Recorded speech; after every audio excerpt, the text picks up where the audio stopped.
തുടർന്ന് കിന്തു അസ്യ ഭവതി, പിന്നെ എന്താ പറ്റണത് അയാൾക്ക്, എന്താ സംഭവിക്കുന്നേ? കിന്തു അസ്യ ഭവതി, പിന്നെ അവന് സംഭവിക്കുന്നു. എന്താ സംഭവിക്കുന്നേ? പ്രാപ്യ പുണ്യകൃതാം ലോകാൻ ഉഷിത്വാ ശാശ്വതി സമാഃ ശുചീനാം ശ്രീമതാം ഗേഹേ യോഗഭ്രഷ്ടോഭിജായതേ. പ്രാപ്യ പുണ്യകൃതാം ലോകാൻ ഉഷിത്വാ ശാശ്വതി സമാഃ ശുചീനാം ശ്രീമതാം ഗേഹേ യോഗഭ്രഷ്ടോഭിജായതേ.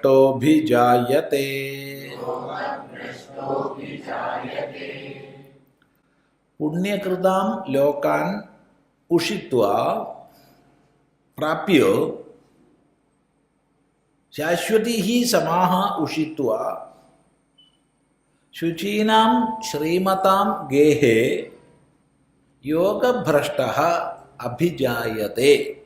യോഗഭ്രഷ്ടനായ ആള്, യോഗഭ്രഷ്ടൻ എന്ന് പറഞ്ഞാൽ യോഗഫലത്തെ പ്രാപിക്കാതെ, യോഗസിദ്ധിയെ പ്രാപിക്കാതെ യോഗമാർഗത്തിൽ നിന്ന് ഭ്രഷ്ടനായവൻ, വീണുപോയവൻ.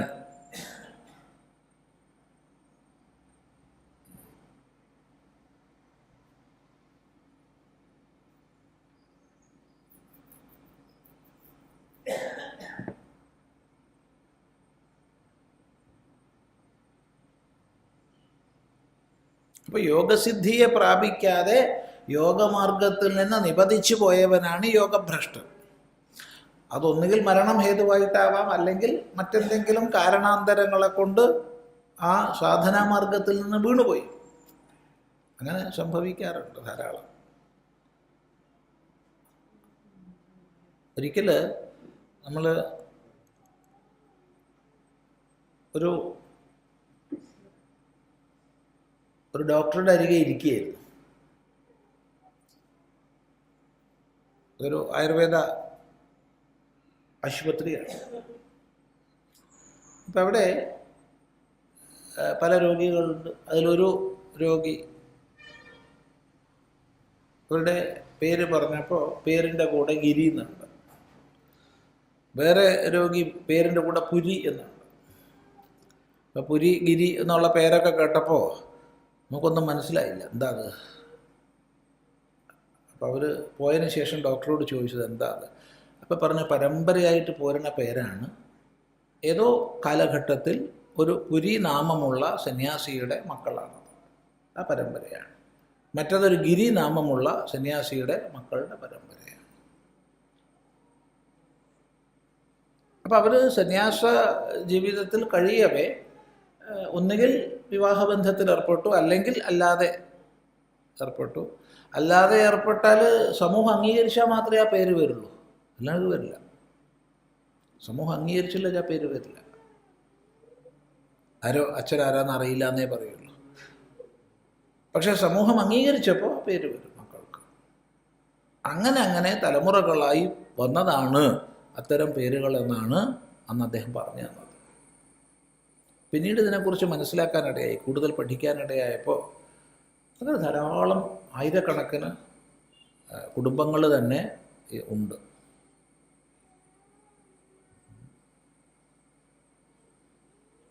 അപ്പം അവിടെ അയാൾ ഒരു സന്യാസമാർഗത്തിൽ അല്ലെങ്കിൽ യോഗമാർഗത്തിൽ പോയിക്കൊണ്ടിരുന്നു. അവിടുന്ന് വ്യതിചലനം വന്നു, മാറ്റം വന്നു. അതുകൊണ്ടൊക്കെ നാശം വരില്ല, പ്രത്യേകം ശ്രദ്ധിക്കണം. അയാൾക്ക് അതിനടുത്ത ജന്മം, അതിനേക്കാൾ ഉയർന്ന ജന്മേ അടുത്തേക്ക് കിട്ടുള്ളൂ, അല്ലാണ്ട് താന്നു പോവില്ല. അതാണ് നേരത്തെ പറഞ്ഞത്. അവിടുന്ന് അങ്ങോട്ട് പോകും.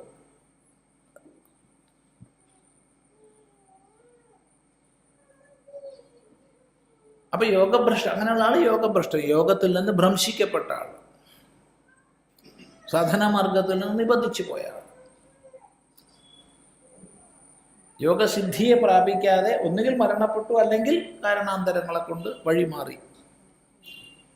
എന്ത് വഴി മാറിയാലും ചെയ്തത്രയുണ്ടല്ലോ. ചെയ്തത് എവിടെയും പോണില്ലല്ലോ.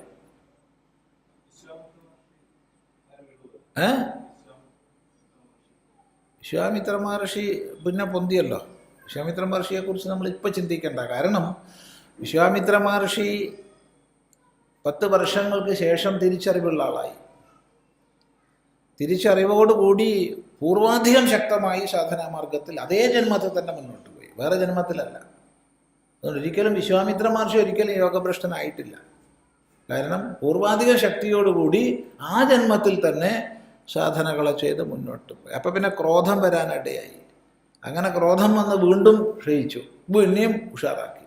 അങ്ങനെ അവസാനം വിശ്വാമിത്ര മഹർഷി ജീവിച്ചിരിക്കെ തന്നെ ബ്രഹ്മർഷേ എന്ന് ബ്രഹ്മാവ്, വസിഷ്ഠൻ തുടങ്ങിയവർ സംബോധന ചെയ്തു.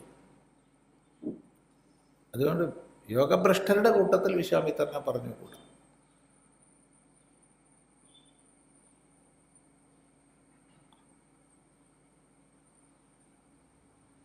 ഈ ഭാഗം വളരെ ശ്രദ്ധിക്കണം. കാരണം പലപ്പോഴും ലോകത്തിൽ പല സാധകരെ സംബന്ധിച്ചു മറ്റുള്ള വൃത്തിയിൽ കഴിയുന്നവർ ദോഷം പറയുന്നത് കേൾക്കാറുണ്ട്. അതിൽ കണ്ടോ, ഒരു സന്യാസിയായിട്ട് ഇങ്ങനെയൊക്കെ ചെയ്തു. എടാ, നിനക്ക് അത്രയും ചെയ്യാൻ പറ്റിയിട്ടില്ലല്ലോ. എടാ, ഒരു സന്യാസി ആയിട്ടല്ലേ വീണത്, നീ അത്ര പോലും നീ എത്തിയിട്ടില്ലല്ലോ, പിന്നെ നീ എന്തിനാളെ പറ്റി കുറ്റം പറയുന്നത്?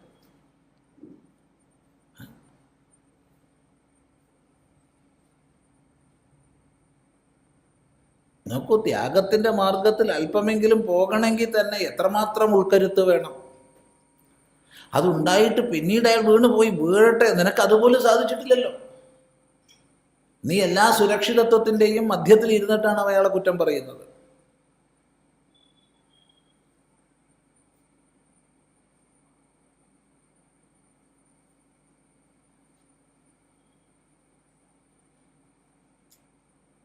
അതിലേറ്റവും തമാശ തോന്നുന്ന കുറേ ത്യാഗത്തിൻ്റെ മാർഗത്തിലേക്ക് അല്പം പോലും ചരിക്കാതെ ത്യാഗികൾ ഇന്ന മാതിരിയൊക്കെ ജീവിക്കണമെന്ന് നിർദ്ദേശിക്കുന്ന മറ്റുള്ളവരുടെ വാക്കുകൾ. അവനതിനെപ്പറ്റി ചിന്തിക്കാൻ പോലും വയ്യ. എന്നിട്ട് അവൻ ബുദ്ധിതലത്തിൽ ഇരുന്ന് എഴുതണം, എന്തൊക്കെ ചെയ്യണം, ഒന്നും ചെയ്യരുത്.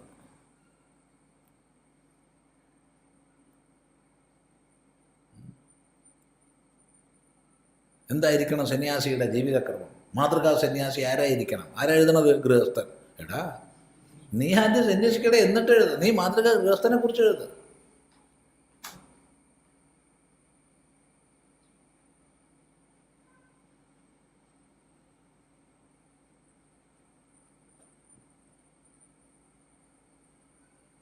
അതുകൊണ്ട് യോഗഭ്രഷ്ടനായ ആള്, അയാൾക്ക് ഒരിക്കലും നാശം ഉണ്ടാവില്ല. പിന്നെന്താ ഉണ്ടാവുക? പുണ്യകൃതാം ലോകാൻ പ്രാപ്യോ, പുണ്യകർമ്മങ്ങൾ ചെയ്തവരുടെ ലോകങ്ങളെ പ്രാപിച്ചിട്ട്, വലിയ പുണ്യത്തിൻ്റെ ഫലമായി നേടാവുന്ന ലോകങ്ങളെ പ്രാപിച്ചിട്ട്,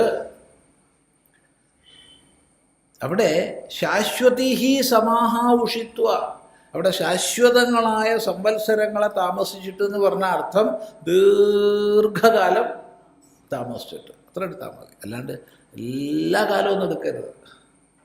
ശാശ്വതീ സമാഹ, ദീർഘകാലം അങ്ങനെയുള്ള ലോകങ്ങളിൽ താമസിച്ചിട്ട്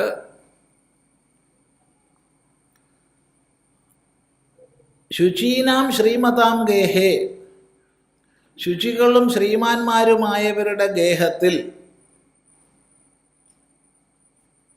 ഗേഹത്തിൽ ഗൃഹത്തിൽ, വീട്ടിൽ, കുടുംബത്തിൽ. ആരുടെ വീട്ടിൽ? ശുചികളും ശ്രീമാന്മാരുമായവരുടെ. ശുചി, ബാഹ്യാഭ്യന്തര ശുദ്ധി പാലിക്കുന്നവർ, പറഞ്ഞാൽ പറഞ്ഞത് ചെയ്യുന്നവർ, അവരൊക്കെ ശുചികൾ. ഐശ്വര്യവാന്മാർ, അങ്ങനെയുള്ളവരുടെ വീട്ടിൽ വന്ന് ജനിക്കുന്നു. അഭിജായത, അവിടെ ജനിക്കും.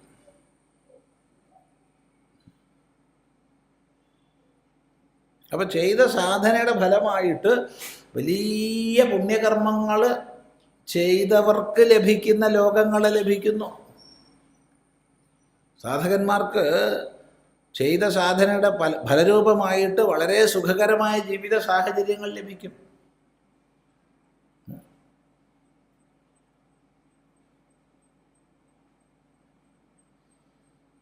പുണ്യകൃത്തുക്കൾ അനുഭവിക്കുന്നതായ ലോകങ്ങളെ ലഭിക്കും. അങ്ങനെ അവിടെ ദീർഘകാലം കഴിഞ്ഞ ശേഷം ശുചികളും ശ്രീമാന്മാരുമായവരുടെ വീട്ടിൽ കുട്ടിയായിട്ട് ജനിക്കും, അവിടെ വന്ന് ജനിക്കും.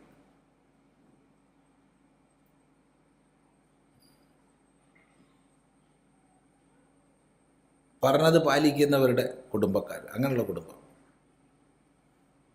അല്ലെങ്കിൽ അകത്തും പുറത്തും ശുദ്ധി പാലിക്കുന്ന കുടുംബം, ഐശ്വര്യമുള്ള നല്ല പണമൊക്കെ ധാരാളമുള്ള സമ്പത്തൊക്കെ ഉള്ള കുടുംബം, നല്ല ധനികത, അങ്ങനെയൊക്കെ ഉണ്ടല്ലോ. എന്നിട്ട് എന്ത് സംഭവിക്കും? ഇതിന് ഉറപ്പാണോ അത്? ഉറപ്പൊന്നുമില്ല, വേറെ ഉണ്ട് വഴി. അഥവാ യോഗിനാമേവ കുലേ ഭവതി ധീമതാം ഏതദ്ധി ദുർലഭതരം ലോകേ ജന്മയദീദൃശം. അഥവാ യോഗിനാമേവ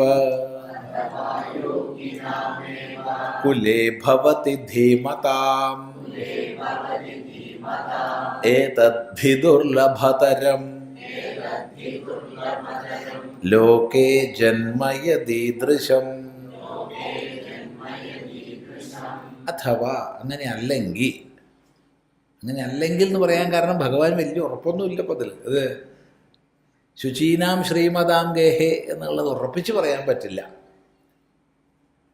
അതുകൊണ്ടാണ് അഥവാ യോഗിനാം കുലേ ധീമതാം കുലേ, യോഗികളുടെ കുലത്തിൽ, യോഗികുലം, അങ്ങനെ ചില കുടുംബങ്ങളുണ്ട്. എല്ലാ തലമുറയിലും ഒരാളെങ്കിലും ഉണ്ടാവും ഒരു യോഗമാർഗത്തിൽ സന്യാസമാർഗത്തിൽ പോകുന്ന ആൾ. അങ്ങനെയുള്ള ചില കുടുംബങ്ങൾ നോക്കിക്കോളൂ.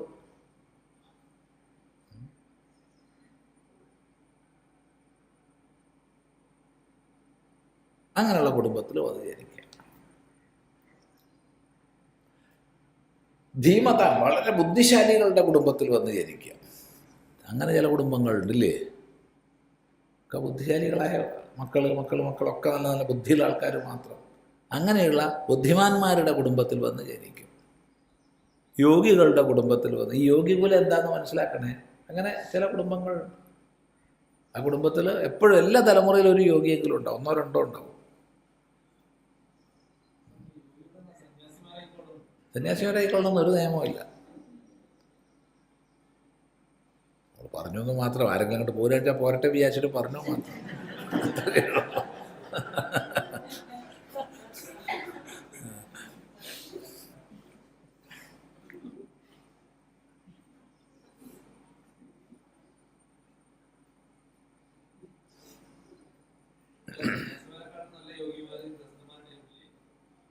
ഈ നല്ലത് എന്തിൻ്റെ അടിസ്ഥാനത്തിലാണ് പറയുന്നത്?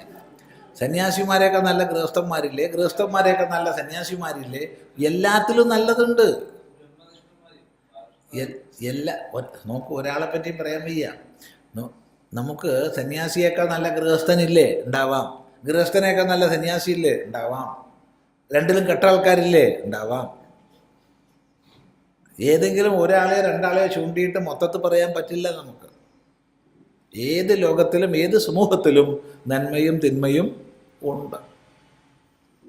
ഒന്നിനെയും അടക്കി ആക്ഷേപിക്കാനോ ഒന്നിനെയും അടച്ചു പുകഴ്ത്താനോ പറ്റില്ല.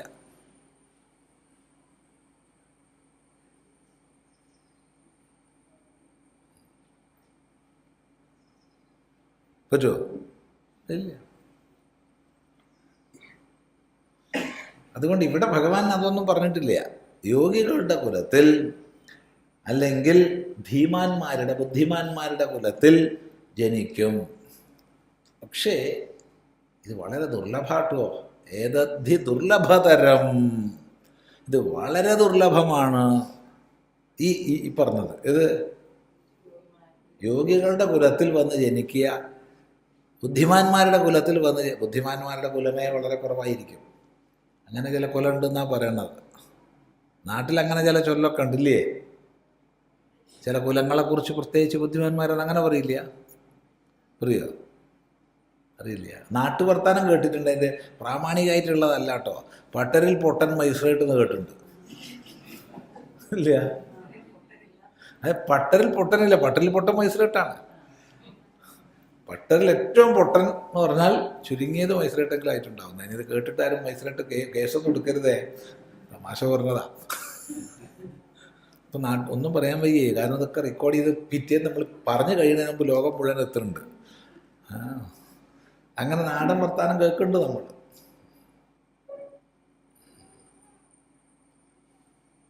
അറിയില്ല. ഏതായാലും ബുദ്ധിമാന്മാരുടെ കുലം അല്ലെങ്കിൽ യോഗികളുടെ കുലം, അതിൽ വന്ന് ജനിക്കുക എന്നുള്ളത് വളരെ ദുർലഭമാണ്. ഏതദ്യ ദുർലഭതരം ലോകേ ജന്മ യദീദൃശം. ഈദൃശം ജന്മ അതീവ ദുർലഭം. ഇങ്ങനെയുള്ള ജന്മം വളരെ ദുർലഭമാണ്, യോഗി കുലത്തിൽ ജനിക്കുക എന്നുള്ളത്.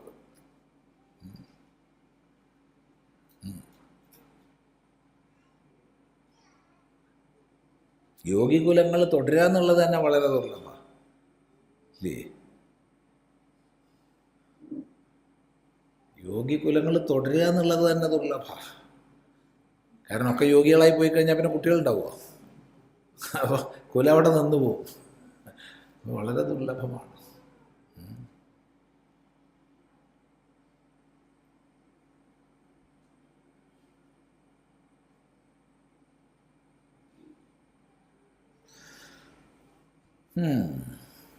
എന്നിട്ടോ അവിടെ ആ ജന്മത്തിൽ എന്ത് സംഭവിക്കും അത് ഭഗവാൻ തുടർന്ന് പറയുന്നുണ്ട്. അതവിടെ നിൽക്കട്ടെ. അതിനു മുമ്പ് ഇതിൻ്റെ ഭാഷ്യം. കിന്തു അസ്യ ഭവതി യോഗമാർഗേ പ്രവൃത്തഃ. അവിടെ ഇയാളെ ചോദ്യത്തിന് ഉത്തരം അവിടെ ഭാഷ്യത്തിലുണ്ട്. സാമർഥ്യാത് സന്യാസി പ്രാപ്യ ഗത്വ പുണ്യകൃതാം അശ്വമേധാദി യാജിനാം ലോകാൻ തത്ര ച ഉഷിത്വ വാസം അനുഭൂയ ശാശ്വതീഃ നിത്യാഃ സമാഃ സംവത്സരാൻ തത് ഭോഗക്ഷയേ ശുചീനാം യഥോക്തകാരിണാം ശ്രീമതാം വിഭൂതിമതാം ഗേഹേ ഗൃഹേ യോഗഭ്രഷ്ടഃ അഭിജായത്തെ. യോഗമാർഗേ പ്രവൃത്തഃ സാമർഥ്യാത് സന്യാസി പ്രാപ്യ ഗത്വാ പുണ്യകൃതാം അശ്വമേധാദിയാജിനാം ലോകാൻ തത്ര ച ഉഷിത്വാ വാസം അനുഭൂയ ശാശ്വതീഃ നിത്യാഃ സമാഃ സംവത്സരാൻ തത് ഭോഗക്ഷയേ ശുചീനാം യഥോക്തകാരിണാം ശ്രീമതാം വിഭൂതിമതാം ഗേഹേ ഗൃഹേ യോഗഭ്രഷ്ടഃ അഭിജായത്തെ. അപ്പോൾ യോഗമാർഗത്തിൽ പ്രവർത്തിച്ചവൻ, അവിടെ ആചാര്യസ്വാമികൾ പറയുകയാണ് സന്യാസി സാമർഥ്യാത്, സമർത്ഥത കൊണ്ട് സന്യാസി. ഇവിടെ സന്യാസി എന്ന് പറഞ്ഞിട്ടില്ല, ഭഗവാൻ ഗീതയിൽ സന്യാസി എന്ന് പറഞ്ഞിട്ടില്ല. പക്ഷേ ഇവിടുത്തെ നിരൂപണത്തിൻ്റെ രീതി ശ്രദ്ധിച്ചു കഴിഞ്ഞാൽ ഇവിടെ യോഗമാർഗത്തിൽ പോവുക പിന്നെ ഭ്രഷ്ടനായി പോവുക എന്നൊക്കെയാണുള്ള വിഷയം. അപ്പം ഇവിടെ യോഗമാർഗം കൊണ്ട് സന്യാസിയാണ് അയാളെന്ന് മനസ്സിലാക്കാം എന്നാണ്. സന്യാസിയെ കൊണ്ടാണ് പറയണത്. ഭാഷ്യകാരൻ്റെ അഭിപ്രായം കേട്ടോ. ഇവിടെ സന്യാസി പ്രാപ്യ ഗത്വ പുണ്യകൃതാം ലോകാൻ അശ്വമേധാദി യാജിനാം, അശ്വമേധാദി യാഗങ്ങളൊക്കെ ചെയ്ത വലിയ പുണ്യശാലികളുടെ അനുഭവങ്ങളെ ഇയാൾക്കും നേടാൻ കഴിയുന്നു. ഇയാളൊരു അശ്വമേധവും ചെയ്തിട്ടില്ല, ഇയാളൊരു അതിരാത്രവും ചെയ്തിട്ടില്ല, ഒരു സോമയാഗവും ചെയ്തിട്ടില്ല, ഒന്നുമില്ല. പക്ഷേ സന്യാസമാർഗത്തിലേക്ക് പ്രവേശിച്ചു എന്നുള്ളത് കൊണ്ട് തന്നെ അയാൾ സോമയാഗത്തിൻ്റെ അതിരാത്രത്തിൻ്റെ ഒക്കെ ഫലം നേടുന്നു.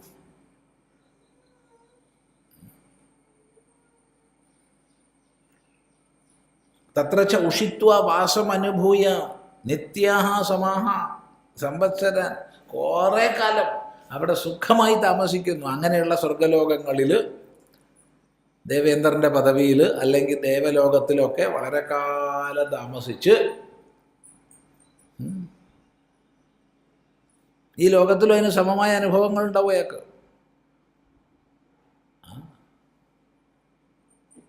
എല്ലാ സുഖങ്ങളും അയാളെ തേടി ഇങ്ങോട്ട് വരും. ചപ്പാട് കഴിച്ചോ എന്ന് ചോദിക്കാൻ 10 ആളുണ്ടാവും എപ്പോഴും. വെള്ളം കുടിച്ചോ എന്ന് ചോദിക്കാൻ 10 ആളുണ്ടാവും. ഇല്ലേ? സ്വാമി കിടക്കണതൊക്കെ മര്യാദയ്ക്കല്ലേ, വിഷമമൊന്നുമില്ലല്ലോ, നോക്കാൻ ആളുണ്ടാവും. ഇവിടുന്ന് അതൊക്കെ വരണത്? വന്നുകൊണ്ടിരിക്കും, അത്രയേ ഉള്ളൂ. അങ്ങനെ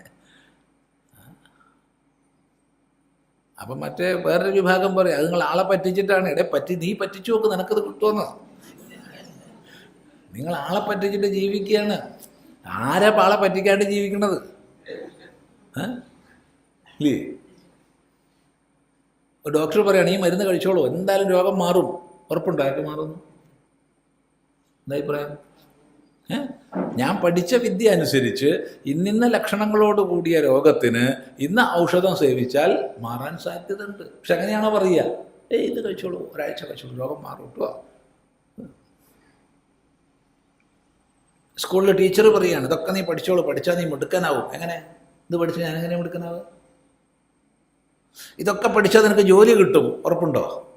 ജോലി ടീച്ചർ വാങ്ങിക്കൊടുക്കുക? ഇതൊക്കെ ഒരു തട്ടിപ്പ് തന്നെയാണ്. പിന്നെന്താ? പിന്നെ ഞങ്ങളതിൽ കുറച്ച് അധികം തട്ടിപ്പ് ചെയ്യണു, അത്രയല്ലേ ഉള്ളൂ. അല്ലാണ്ട് ഇപ്പം എന്താ ഉള്ളത്?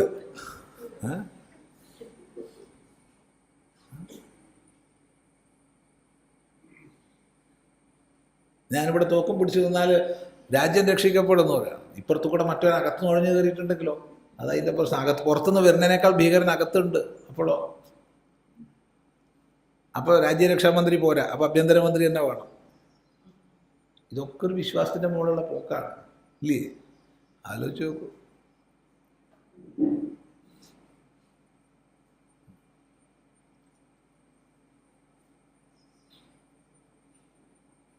ആർക്കിടെക്റ്റ് പറയുകയാണ് എന്ന മാതിരി ഒക്കെ ഉണ്ടാക്കി നല്ല ഉറപ്പിലാണ് കെട്ടിടോട്ടെ, വീഴില്ല.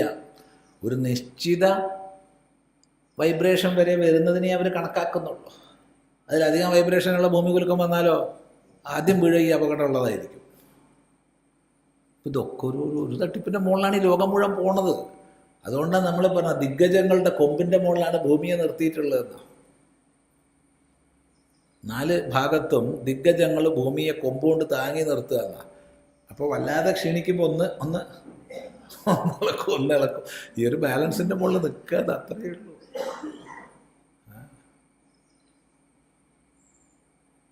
പിന്നെ ഒരു വിശ്വാസം, അത്രയേ ഉള്ളൂ. അതുകൊണ്ട് ഇവിടെ മാറ്റി പറയാൻ തയ്യാറില്ല. സുഖമായിട്ട് ജീവിക്കുന്നു. എത്ര കാലം? ദീർഘകാലം. എന്നിട്ട്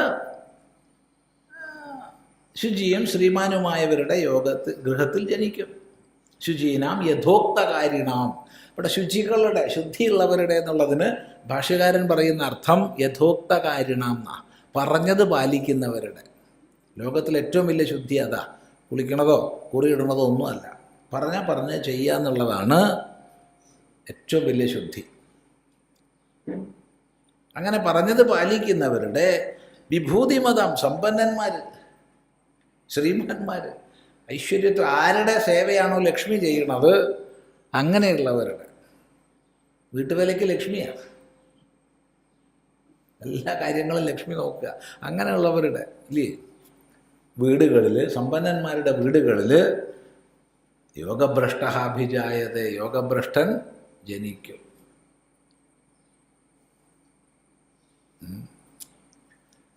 അഥവാ ശ്രീമതാം കുലാത് അന്യസ്മിൻ യോഗിനാമേവ ദരിദ്രാണാം കുലേ ഭവതി ജായതേ ധീമതാം ബുദ്ധിമതാം.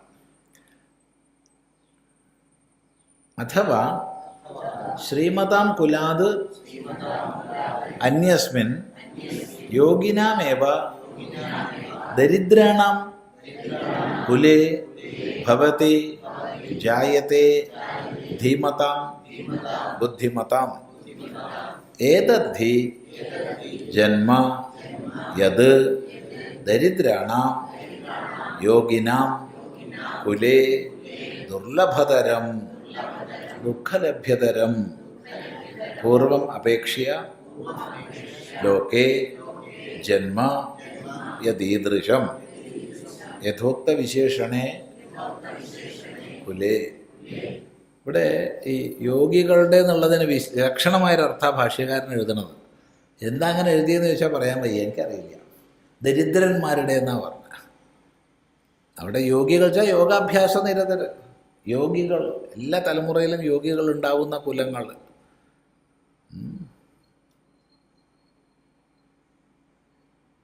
ഭാഷ്യകാരൻ പറയാണ് ദരിദ്രാണാം, ദരിദ്രന്മാരുടെ കുലത്തിൽ വന്ന് ജനിക്കും. ധീമതാം, എങ്ങനെയുള്ളവരുടെ? വലിയ ബുദ്ധിശാലികളുടെ കുലത്തിൽ. ആരെ സംബന്ധിച്ച് ഈ ഭൗതിക സമ്പത്ത് മുഴുവൻ അപ്രസക്തമാണോ, അതുകൊണ്ട് തന്നെ അവർ ദാരിദ്ര്യത്തെ സന്തോഷമായി സ്വീകരിച്ച് കഴിയുക. ഭൗതികമായ സമ്പന്നത മുഴുവൻ അപ്രസക്തമായി തീർന്നവരുടെ കുലത്തിൽ, ബുദ്ധിമാന്മാരുടെ. പക്ഷേ ഇത് വളരെ ദുർലഭ എന്നാണ് പറയണത്. ഏതദ്ധി ദുർലഭതരം യോഗിനാം ദരിദ്രാണാം കുലേ ദുർലഭതരം. വളരെ കഷ്ടപ്പാട് അവിടെ ജനിക്കാൻ തന്നെ. അവിടെ കിട്ടിയ ഭാഗ്യമായി, ജനിച്ച് കിട്ടിയ ഭാഗ്യം, ജനിച്ച് കിട്ടാൻ വളരെ വിഷമം. ചെറുപ്പത്തിലെ വിരക്തി വന്ന് സാധനാമാർഗത്തിൽ മുന്നോട്ട് പോകും. കാരണം ബുദ്ധിശാലികളും യോഗികളുമാണ് പൂർവികന്മാർ. അപ്പോൾ ചെറുപ്പത്തിലേ പറഞ്ഞു കേൾക്കും, ഇല്ലേ, നിൻ്റെ വല്യച്ഛൻ യോഗിയായിരുന്നു കേട്ടോ, നിൻ്റെ അച്ഛൻ യോഗിയായിരുന്നു, ഇങ്ങനെ പറഞ്ഞു കേൾക്കുമ്പോൾ നിൻ്റെ മുത്തശ്ശി യോഗിയായിരുന്നു. അപ്പോൾ ചെറുപ്പത്തിൽ തന്നെ എന്നാ എനിക്കൊന്ന് ആ യോഗമാർഗത്തിൽ പോകണമല്ലോ എന്നുണ്ടാവും. അത് സ്വാഭാവികമാണ്. ഒന്നുമില്ലെങ്കിൽ പരിചയം ഉണ്ടാവുമല്ലോ, യോഗസാധനാ മാർഗത്തെക്കുറിച്ച് പരിചയം ഉണ്ടാവും. കാരണം കുലത്തിലെ യോഗികളാണ് ഇഷ്ടം പോലെ.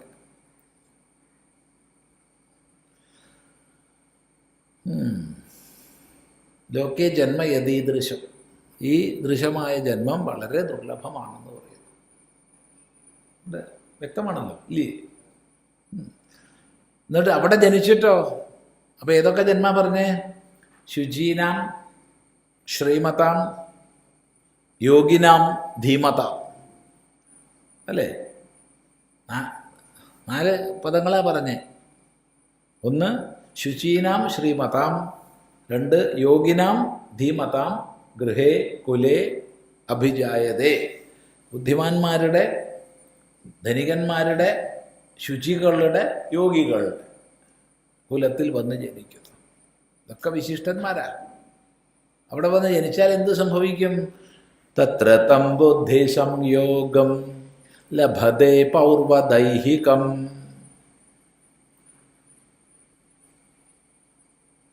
പൗർവദേഹികം ലഭതേ പൗർവദേഹികം യതതേ ച തതോ ഭൂയഃ സംസിദ്ധൗ കുരു നന്ദന. തത്ര തം ബുദ്ധി സംയോഗം ലഭതേ പൗർവദേഹികം യതതേ ച തതോ ഭൂയഃ സംസിദ്ധൗ കുരു നന്ദന. അങ്ങനെ അവിടെ ജനിച്ച് ആ ജന്മത്തിൽ, ആ നവീന ജന്മത്തിൽ, നവീനം എന്ന് പറഞ്ഞാൽ ഇപ്പം നമ്മൾ ചർച്ച ചെയ്യുന്നതിൽ നവീനം, അല്ലാണ്ട് ഇപ്പം എത്ര ജന്മം കഴിഞ്ഞിട്ടുണ്ട് നമുക്ക് ആർക്കെങ്കിലും അറിയാം.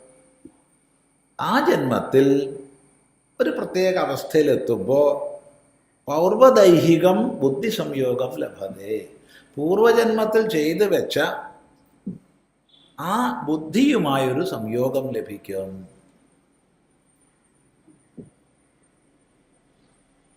അതുവരെ ഉണ്ടാവില്ല. അതുവരെ മറ്റാരെ പോലെയും വികൃതിയായിട്ട് കഴിയും. പക്ഷെ ഒരു ഘട്ടം വരുമ്പോൾ, ഈ ജന്മത്തിൽ ഇന്നിന്ന അനുഭവങ്ങൾക്ക് ഹേതുവായ കർമ്മങ്ങൾ നീങ്ങിപ്പോകുമ്പോൾ ഉടനെ പൂർവ്വദേഹത്തിൽ ചെയ്തു വെച്ച സാധനയായിട്ട് ബന്ധം കിട്ടും.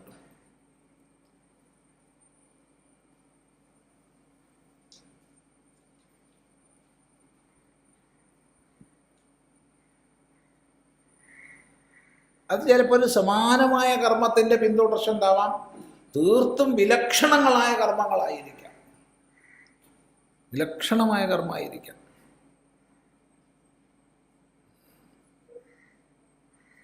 ഈ സന്യാസിമാരുടെ തട്ടിപ്പും വെട്ടിപ്പും ഒക്കെ ലോകത്തിനെ ഒന്ന് അറിയിക്കണം എന്നുള്ള നിലയ്ക്കാണ് പത്രപ്രവർത്തകനായിരുന്ന ബാലകൃഷ്ണ മേനോൻ പോയത്. എന്നാൽ ഏറ്റവും പ്രസിദ്ധനെ തന്നെ ആവട്ടെ ആദ്യം വിചാരിച്ചിട്ടാണ്. ശിവാനന്ദ സ്വാമിയാണെന്ന് ഏറ്റവും പ്രസിദ്ധൻ. താഴേക്ക് വന്നതോ ചിന്മയാനന്ദ സ്വാമിയായിട്ടാണ്. ഈ സന്യാസിമാരെ തട്ടിപ്പ് മുഴുവൻ ലോകത്തെ അറിയിക്കുക. കാരണം തൻ്റെ കയ്യിൽ സുന്ദരമായ ഭാഷയുണ്ട്, പ്രസിദ്ധനായ പത്രപ്രവർത്തകനാണ്. നല്ല രീതിയിൽ അതൊന്ന് എഴുതി ലോകരുടെ മുമ്പിൽ അറിയിക്കണം എന്നാണ് തീരുമാനം. പിന്നെ ബാലകൃഷ്ണമേനോൻ ഉണ്ടായിട്ടില്ല, പിന്നെ ചിന്മയാനന്ദ സ്വാമികളായി. അപ്പം അതുവരെയുള്ള ജീവിതക്രമത്തിൽ എന്തൊക്കെയായിരിക്കും ആലോചിച്ചാൽ അറിയാം. അതിനെ മുഴുവൻ എതിർക്കുന്ന സ്വഭാവമാണ്. ഒരു പ്രത്യേക ഘട്ടം എത്തുമ്പോൾ പൗർവദൈഹികമായ സംസ്കാരങ്ങളുടെ അഭിവ്യക്തത ഉണ്ടാവും, പ്രകടമാവും, സംബന്ധം വരും.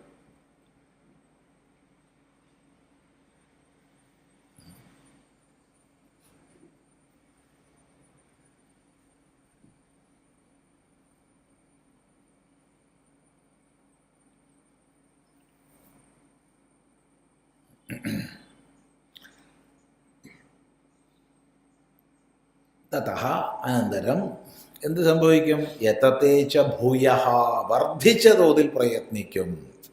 കാരണം മുൻ ജന്മത്തിൽ ചെയ്തു വെച്ചതിൻ്റെ തുടർച്ചയാണല്ലോ കിട്ടുക.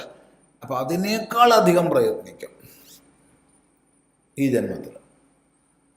എന്തിന്? സംസിദ്ധൗ, സംസിദ്ധിയിൽ, സംസിദ്ധിക്കായിക്കൊണ്ട് കൂടുതൽ പ്രയത്നിക്കും.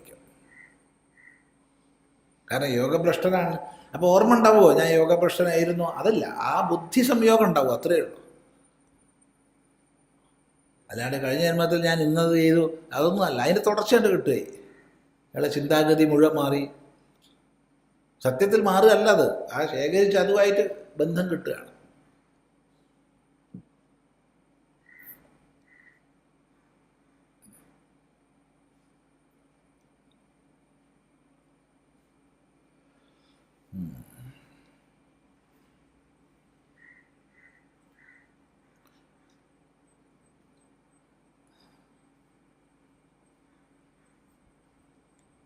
നോക്കൂ, അപ്പം സംസിദ്ധിക്കായിക്കൊണ്ട് കൂടുതൽ പരിശ്രമിക്കും ആ തുടർച്ച കിട്ടിക്കഴിഞ്ഞാൽ. അങ്ങനെയാണ് നമുക്കറിയുന്ന മഹാത്മാക്കളുടെ മുഴുവൻ ജീവൻ ശ്രദ്ധിച്ചോളൂ. ആരുടെ വേണമെങ്കിൽ മനസ്സിൽ വെച്ച് ചിന്തിച്ചോളൂ. ഈ പറഞ്ഞതിന് യോജിച്ചൊരു ക്രമം നമുക്ക് അവരുടെയൊക്കെ ജീവിതത്തിൽ കാണാൻ പറ്റും.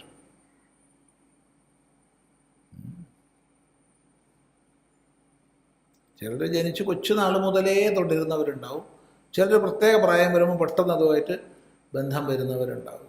ഇത് കേവലം ഈ മാർഗത്തിൽ മാത്രമല്ല കേട്ടോ, യോഗികളെ സംബന്ധിച്ച് മാത്രമല്ല, എല്ലാ ജീവിത മാർഗത്തിലും ഇങ്ങനെ തന്നെയാണ്. പൂർവ്വജന്മാർജിതമായിരിക്കുന്ന ആ സംസ്കാരത്തിൻ്റെ പിന്തുടർച്ചയാണ് ഇവിടെ കിട്ടുന്നത്. അതുകൊണ്ട് ലോകത്തിൽ നോക്കിക്കഴിഞ്ഞാൽ മനസ്സിലാവും, അച്ഛനായിട്ടോ അമ്മയായിട്ടോ ഒന്നൊരു ബന്ധം ഉണ്ടാവില്ല ഓരോ വ്യക്തിയുടെ കർമ്മത്തിനും. നമ്മളതൊക്കെ തന്നെ നോക്കിക്കോളൂ, ഓരോരുത്തരും ആലോചിക്കോളൂ. നമ്മളെ ഗൃഹത്തിൽ, നമ്മുടെ ബന്ധുവർഗത്തിൻ്റെ മധ്യത്തിൽ നമുക്ക് എങ്ങനെയാണ് വിശേഷമായ ചിന്തകൾ ഉണ്ടായത്, വിശേഷമായ ആലോചനകൾ, വിശേഷമായ നിഗമനങ്ങൾ ഒന്ന് കണക്കൂട്ടി വെക്കും. അകാരണമായിട്ടൊന്നും ഉണ്ടാവില്ലല്ലോ. എന്തുണ്ടാവണമെങ്കിലും അതിന് കാരണം വേണ്ടേ? അപ്പോൾ നമുക്ക് മനസ്സിലാവും നമ്മൾ കൊണ്ടുവന്നിട്ടുള്ള സംസ്കാര സഞ്ചയത്തിൽ നിന്നാണ് നമ്മൾ എടുത്ത് ചെലവാക്കുന്നത്.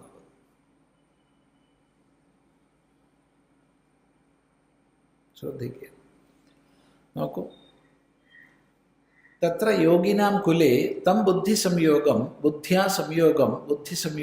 ലഭത്തെ പൗർവദേഹികം പൂർവസ്മിൻ ദേഹേ ഭവം പൗർവദേഹികം യതതേ ച പ്രയത്നം കരോതി തതഃ തസ്മാത് പൂർവകൃതാത് സംസ്കാരാത് ഭൂയഃ ബഹുതരം സംസിദ്ധൗ സംസിദ്ധി നിമിത്തം ഹേ കുരുനന്ദന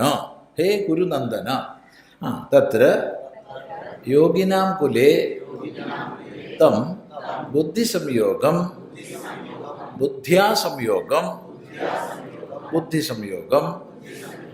ലഭത്തെ പൗർവദേഹികം പൂർവസ്മിൻ ദേഹേ ഭവം പൗർവദേഹികം യതതേ ച പ്രയത്നം കരോതി തതഃ തസ്മാത് പൂർവകൃതാത് സംസ്കാരാത് ഭൂയഃ ബഹുതരം സംസിദ്ധൗ സംസിദ്ധിനിമിത്തം ഹേ കുരുനന്ദന, ഹേ കുരുനന്ദന, അല്ലയോ കൗരവ, കുരുവംശത്തിൽ പിറന്നവനെ, ആ ജന്മത്തിൽ യോഗിനാം കുലേ അഥവാ ധീമതാം കുലേ അഥവാ ശുചീനാം ഗൃഹേ, അല്ലേ, ആ ജന്മത്തിൽ എന്ത് സംഭവിക്കുന്നു? ബുദ്ധി സംയോഗം ഉണ്ടാകുന്നു. ബുദ്ധിയാ സംയോഗം, ബുദ്ധി സംയോഗം, ബുദ്ധിയായിട്ട് സംയോഗം ഉണ്ടാവും. ഏത് ബുദ്ധിയായിട്ട്? പൗർവദേഹികം, പൂർവസ്മിൻ ദേഹേ ഭവം, പൂർവദേഹത്തിലുണ്ടായ ബുദ്ധിയുമായിട്ട് സംയോഗം ഉണ്ടാവും. കഴിഞ്ഞ പ്രാവശ്യം എന്ത് ചെയ്തു വെച്ചോ അതിനനുസരിച്ച് വൃത്തി പെട്ടെന്ന് പ്രകടമാകും. അതിനനുസരിച്ച് ചിന്തകൾ, അതിനനുസരിച്ച പ്രയത്നങ്ങൾ ഒക്കെ ആയിട്ട് വരും. അപ്പോൾ മറ്റുള്ളവർക്ക് അത് മനസ്സിലാക്കാൻ കഴിയില്ല. എന്നോട് നേരിട്ട് ഒരച്ഛൻ ചോദിച്ചിട്ടുണ്ട്, അല്ല സ്വാമിയോട് കാര്യമായിട്ടൊരു സംശയം ചോദിക്കാറുണ്ട്. എന്ന് വെച്ചാൽ എന്താണ്? അല്ല, ഈ സന്യാസിയാവാൻ M.Tech വേണോ? എന്ന് വെച്ചാൽ എന്താ അങ്ങനെ ചോദിക്കാൻ കാരണം? അപ്പം ഇവന് കുറച്ച് നേരത്തെ പോയിരുന്നു വെച്ചാൽ ഞാനത് കഷ്ടപ്പെട്ട് അതിന് പഠിപ്പിക്കേണ്ടിയിരുന്നോന്നാ.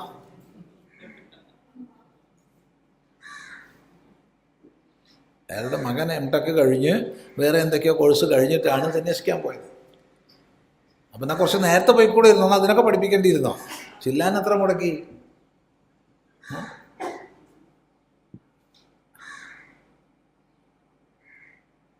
അത് നമുക്ക് വളരെ അടുപ്പമുള്ള ഒരു കുടുംബമാണ്.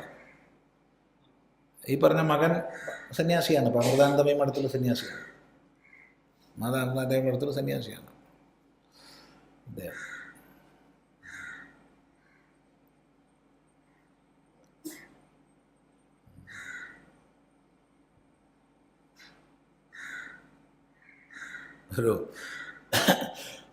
ഒരു മഹാത്മാവ് പറഞ്ഞിട്ട് കേട്ടിട്ടുള്ള കഥയുണ്ട്.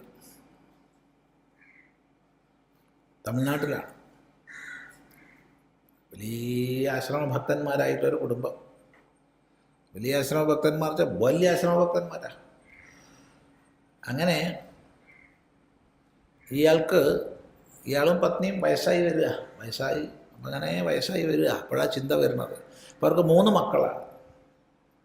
ഒരാൾ ഒരു മെഡിക്കൽ പ്രാക്ടീഷണറാണ്, MD ആണ്. മറ്റേ ആൾ ചാർട്ടേഡ് അക്കൗണ്ടൻ്റാണ്. മറ്റേ ആൾ കുറച്ചൊരു മെൻ്റലി റിട്ടാർഡഡ് ആണ്. വലിയ കുഴപ്പമൊന്നുമില്ല, അവനവൻ്റെ കാര്യങ്ങളൊക്കെ ചെയ്യാൻ സമർത്ഥനാണ്. അങ്ങനെയാണ്. അപ്പോൾ ഇദ്ദേഹം സ്ഥിരമായിട്ട് സമ്പർക്കം ചെയ്യുന്ന ആശ്രമത്തിൽ സ്വാമിജിയോട് പറഞ്ഞു, സ്വാമിജി എന്തായാലും ഞങ്ങൾ ഇത്രയും കാലം ആശ്രമത്തിന് വേണ്ടി സേവ ചെയ്തല്ലോ, അപ്പം ഞങ്ങളുടെ കാലമൊക്കെ കഴിയാനായി, ഇനിയിപ്പോൾ ഞങ്ങളുടേതായൊരു സേവ ആശ്രമത്തിൽ തുടർന്ന് വേണം. അതുകൊണ്ട് ഒരു മകനെ ആശ്രമത്തിൽ സമർപ്പിക്കാമെന്നാണ് വിചാരിച്ചിട്ടുള്ളത്. എന്തിന്? സേവ ചെയ്യാൻ. അപ്പോൾ സ്വാമി പറഞ്ഞു, ശരി, വളരെ സന്തോഷം. ആരെയാണ്? ഡോക്ടറെയാണോ? ആണെങ്കിൽ നമുക്ക് ഒരുപാട് അയ്യോ അവനല്ല സ്വാമി. പിന്നെ ചാർട്ടേഡ് അക്കൗണ്ടൻ്റോ? എന്നുവെച്ചാൽ നമുക്ക് അക്കൗണ്ട് കാര്യങ്ങളൊക്കെ നോക്കാനൊക്കെ എളുപ്പമാണല്ലോ. അല്ല സ്വാമി. പിന്നെ ആരെയാ? നോക്കണേ. അപ്പം മനസ്സിലിരിപ്പ് വേണ്ടില്ലേ?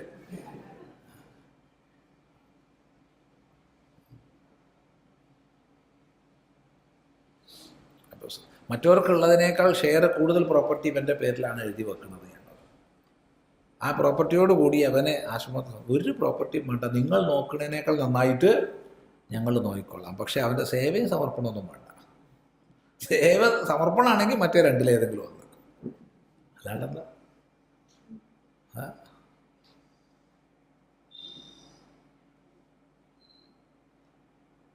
ഇത് കഥയല്ല, ഇത് ഉണ്ടായിട്ടുള്ള സംഭവമാണ്. ഈ സ്വാമിജി അത് സംസാരിക്കുന്ന സമയത്ത് അത് കേട്ടുകൊണ്ടിരുന്ന സ്വാമിജിയാണ് നമ്മളോട് പറഞ്ഞിട്ടുള്ളത്.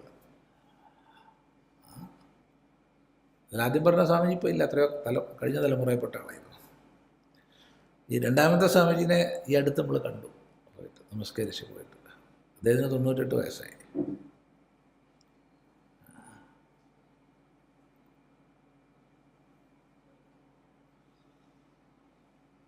ആലോചിച്ച് നോക്കൂ.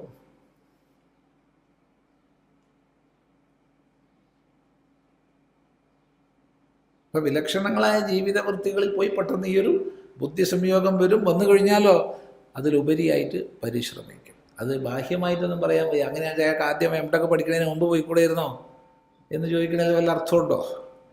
അതൊന്നുമില്ല. ബുദ്ധിയോ? ശരീരങ്ങൾക്കനുസരിച്ച് ബുദ്ധി മാറില്ല.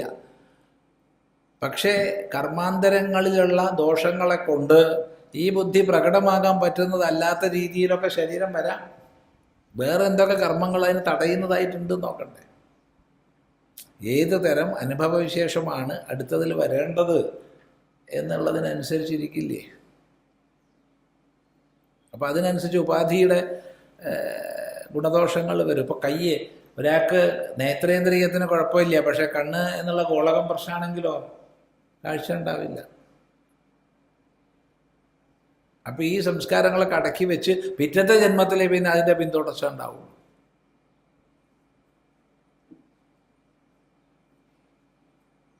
ഗോളകം വെക്കണ്ടേ, സ്ഥാനം യോജിക്കണ്ടേ? ബുദ്ധി പ്രവർത്തിക്കണമെങ്കിൽ ബുദ്ധി പ്രവർത്തിക്കാനുള്ള സ്ഥാനങ്ങൾ വേണ്ടേ? കണ്ണ് പ്രവർത്തിക്കണമെങ്കിൽ കണ്ണ് പ്രവർത്തിക്കാനുള്ള സ്ഥാനം വേണ്ടേ? ഇതല്ലല്ലോ കണ്ണ്, നേത്രേന്ദ്രിയം ഇതല്ലല്ലോ. നേത്രേന്ദ്രിയം സൂക്ഷ്മമാണ്. പക്ഷേ സൂക്ഷ്മമായ നേത്രേന്ദ്രിയം പ്രവർത്തിക്കണമെങ്കിൽ ഈ വക സ്ഥലങ്ങൾ വേണം. അപ്പം ഏത് തരം അനുഭവവിശേഷങ്ങളാണോ നേടേണ്ടത് അതിനനുസരിച്ചിട്ടുള്ള ഇത് വരുന്നേ പറയാൻ പറ്റൂ.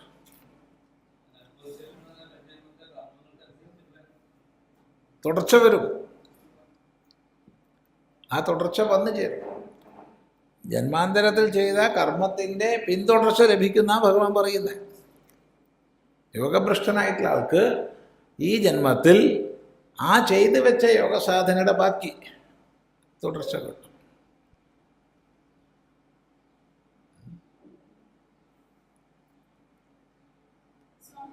ഇത് സമാനമായിരിക്കുന്ന അനുഭവങ്ങൾ ഒരു ഗൃഹത്തിൽ ഒന്നിലധികം മക്കൾക്കുണ്ടാകുമ്പോഴും അതിൽ ഏതെങ്കിലും ഒരാളായിരിക്കും യോഗിയുടെ ചിന്തയെ സ്വീകരിക്കുക.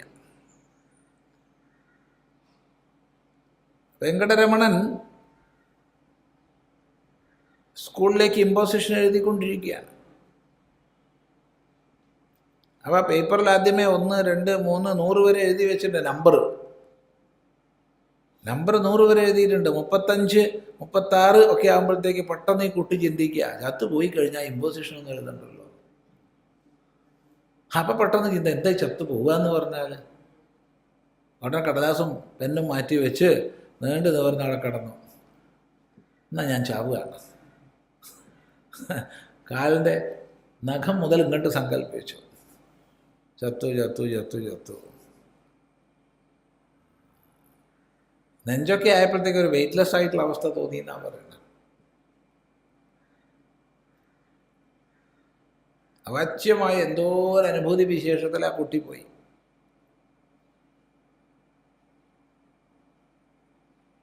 പിന്നെ അതിൻ്റെ മനനമാണ്, നിർണയത്തിലേക്കൊന്നും എത്തിയിട്ടില്ല. അപ്പോഴാണ് തീർത്ഥാടനം കഴിഞ്ഞ് വരുന്ന ഒരാൾ അമ്മയോട് തിരുവണ്ണാമലയെക്കുറിച്ച് പറഞ്ഞുകൊണ്ടിരിക്കുന്നത്. അപ്പം കയറി തലയിൽ തിരുവണ്ണാമല. പിന്നെ ഏട്ടന് ഫീസ് കൊടുക്കാനുള്ള പൈസയും മോഷ്ടിച്ച് ഒരു പോക്കാണ്. പിന്നെ വെങ്കടരമണൻ ഉണ്ടായിട്ടില്ല, പിന്നെ രമണ മഹർഷിയായി. എന്തുകൊണ്ട്? അപ്പോഴാണ് ബുദ്ധി സംയോഗം ലഭിച്ചേ.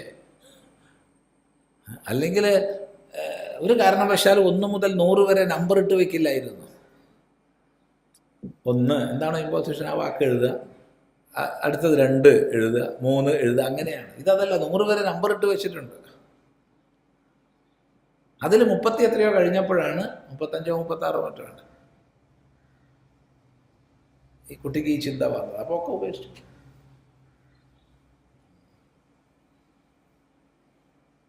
ബുദ്ധി സംയോഗം ലഭത്തെ.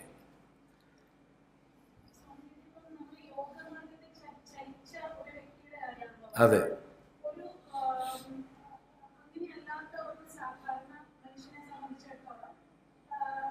അയാൾ ചരിക്കണം. അതെ, അതെ അതെ, അതിൻ്റെ ഉപരി ഉണ്ടാവും.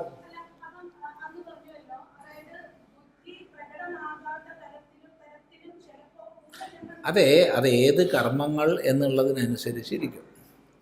ഏത് തരം കയ്യിലിരിപ്പാണോ നമ്മുടെ അടുത്ത് മൊത്തം ഉള്ളത് അതിനനുസരിച്ച അഭിവ്യക്തി ഉണ്ടാവും. അത്രയല്ലേ നമുക്ക് പറയാൻ നോക്കൂ. ഇപ്പോൾ ഒരു പുണ്യപ്രദമായിരിക്കുന്ന കർമ്മമുണ്ട്, അതിനെ അങ്ങേയറ്റം തടയേണ്ടുന്ന വേറെ അങ്ങേയറ്റം ശക്തമായ ദോഷകർമ്മം ഉണ്ടെങ്കിൽ ഇത് കർമ്മത്തെ ചെയ്യാൻ, ഫലത്തെ ചെയ്യാൻ സമർത്ഥാവുമല്ലോ.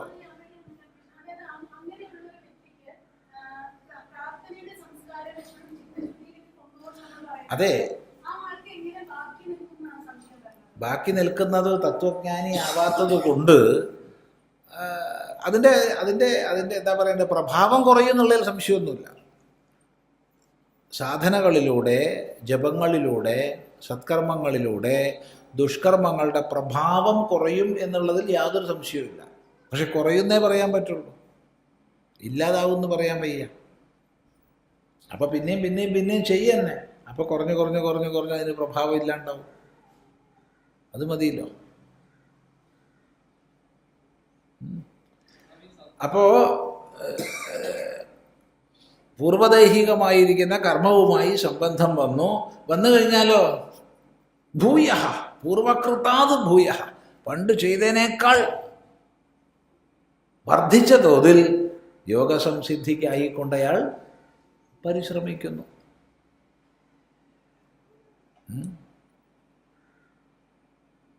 അങ്ങനെ പരിശ്രമിച്ചാലോ എന്ത് സംഭവിക്കും?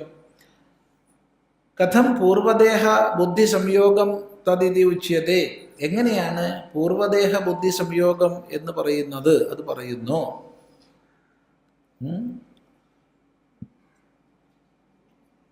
കഥം പൂർവദേഹ ബുദ്ധി സംയോഗഃ ഇതി തദുച്യത്തെ. എങ്ങനെയാണ് ഈ പൂർവദേഹ ബുദ്ധി സംയോഗം വരുന്നത്? എങ്ങനെയാണ് മനസ്സിലായില്ലല്ലോ. അത് പറയാം. പൂർവാഭ്യാസേന തേനൈവ ഹ്രിയത്തെ ഹ്യവശോപി സഹ ജിജ്ഞാസുരപി യോഗസ്യ ശബ്ദബ്രഹ്മാദി വർത്തത്തെ. പൂർവാഭ്യാസേന തേനൈവ ഹ്രിയത്തെ ഹ്യവശോപി സഹ ജിജ്ഞാസുരപി യോഗസ്യ ശബ്ദബ്രഹ്മാദി വർത്തത്തെ. തേന പൂർവാഭ്യാസേന, ആ പൂർവാഭ്യാസം കൊണ്ട്, പൂർവാഭ്യാസം പൂർവജന്മത്തിൽ ചെയ്തു വെച്ച അഭ്യാസം, ആ അഭ്യാസം കൊണ്ട് ഹ്രിയത്തെ ഹരിക്കപ്പെടുന്നു, ബലപൂർവകം ഹരിക്കപ്പെടുന്നു. നമ്മൾ ചെയ്തിട്ട് നമ്മളെ ഉള്ളിലുള്ള സംസ്കാരം നമ്മളെ കൊണ്ട് ബലപൂർവകം ചെയ്യിക്കുന്നു. എല്ലാം അങ്ങനെ തന്നെയാണ്. ഏത് മേഖലയിലും നമ്മളിലെ സംസ്കാരം നമ്മളെ കൊണ്ട് ബലപൂർവകം ചെയ്യിക്കും. പറയണ്ടെന്ന് വിചാരിച്ചു എന്നാലും പറഞ്ഞു പോയി, നോക്കണ്ടെന്ന് വിചാരിച്ചു എന്നാലും നോക്കിപ്പോയി എന്നൊക്കെ പറയാറുണ്ട്. അത് പോണ്ടെന്ന് വിചാരിച്ചതാ എന്നാലും പോയി. ആരാ നമ്മളെ കൊണ്ട് ചെയ്യിപ്പിക്കുന്നേ? ദൈവമെന്ന് പറഞ്ഞേക്കരുത്. ഭഗവാൻ എന്താണോ ചെയ്യിപ്പിക്കണം അത് ഞാൻ ചെയ്യുന്നു എന്ന് പറഞ്ഞേക്കരുത്. അങ്ങനെ പറയാൻ യോഗ്യതയുള്ള പരാഭക്തന്മാർ അനേക കോടിയിൽ ഒന്നേ ഉണ്ടാവുള്ളൂ. അപ്പോൾ ജനസാമാന്യത്തെ സംബന്ധിച്ച് നമ്മളെല്ലാവരും പ്രവർത്തിക്കുന്നത് നമ്മുടെ ഉള്ളിൽ നിന്ന് വാസന പ്രേരിപ്പിക്കും വിധമാണ്, വാസനാപ്രേരിതരായിട്ടാണ്. അപ്പം സാധനാജനിതമായ വാസന ആ മാർഗത്തിലേക്ക് നമ്മളെ കൊണ്ടുപോകും.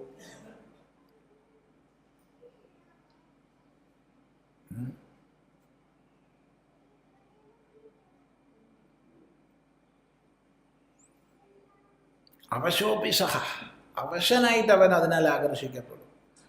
അവശനായിരിക്കും. കാരണം ഈ വാസനയുടെ ബലത്തിൽ, ആകർഷണ ബലത്തിൽ അവൻ അവശനായിട്ട് ആ വഴിക്ക് നീങ്ങും. എന്നിട്ടാണ് ഭഗവാൻ വേറൊരു വലിയ ആശയത്തെ പറയുന്നത്. ജിജ്ഞാസുഹു അപി യോഗസ്യ ശബ്ദബ്രഹ്മാതി വർത്തതേ. യോഗത്തിൻ്റെ ജിജ്ഞാസു പോലും ശബ്ദബ്രഹ്മത്തെ അതിവർത്തിക്കുന്നു, അതിക്രമിക്കുന്നു. വിധി നിഷേധാത്മകമായ ശബ്ദബ്രഹ്മത്തെ അതിക്രമിക്കുന്നു. ആര്? യോഗസാധനയുടെ ജിജ്ഞാസു പോലും. എന്നിരിക്കെ യോഗിയെ സംബന്ധിച്ച് പറയേണ്ടതുണ്ടോ? എന്താണ് അതിൻ്റെ അർത്ഥം? വിശദമായി നമുക്ക് പഠിക്കാം. 44-ാം ശ്ലോകം അടുത്ത പ്രാവശ്യം. 43 കൂട്ടുക.